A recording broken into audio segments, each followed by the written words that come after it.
அஸ்ஸலாமு அலைக்கும். வாங்க, இன்றைக்கி நான் மக்ரோனை செஞ்சுருக்கிறேன் பிள்ளைங்களுக்கு கொடுத்து விட்றதுக்கு.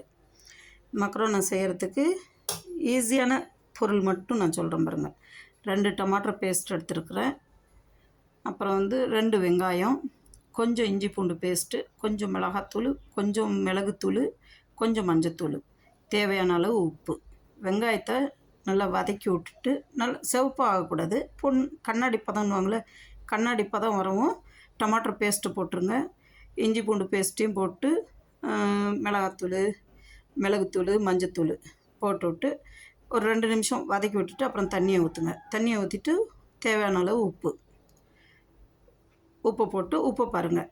உப்பு வெங்காயம் வதக்கிறதுக்கு முன்னே கொஞ்சோண்டு நெய்யோ இல்லைன்னா எண்ணெயோ விட்டுக்கோங்க. பட்டர் போட்டால் டேஸ்ட்டாக இருக்கும், பிள்ளைங்க நல்லா விரும்பி சாப்பிடுவாங்க. பட்டர் இல்லாதவங்க எண்ணெய் போட்டுக்கலாம். அப்புறம் கொஞ்சோண்டு சில பேர் கெச்சப் போடுவாங்க, டொமேட்டோ கெச்சப் இருக்குல்ல, அதை போடுவாங்க கலருக்கு. ஆனால் நான் டொமேட்டோ பேஸ்ட்டு போட்டிருக்குறேன் 2 பாக்கெட்டு, 50 கிராம் 50 கிராம்ன்ட்டு 2 பாக்கெட் போட்டிருக்கேன். 25 கிராமில் 2 பாக்கெட்டு. நீங்களும் செஞ்சு பாருங்கள், சூப்பராக இருக்கும். அளவான தண்ணி ஊற்றி வேக போடணும், அவ்வளோதான். வேக போட்டு தம்மு கூட்டணும். பிரியாணி தம்மு கூட்டுற மாதிரியே தான் இதுவும். Very simple.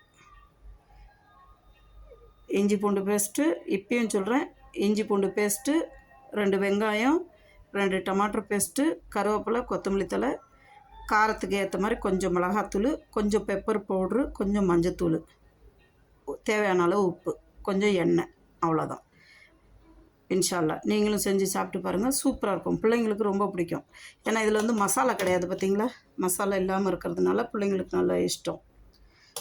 செஞ்சு கொடுங்க.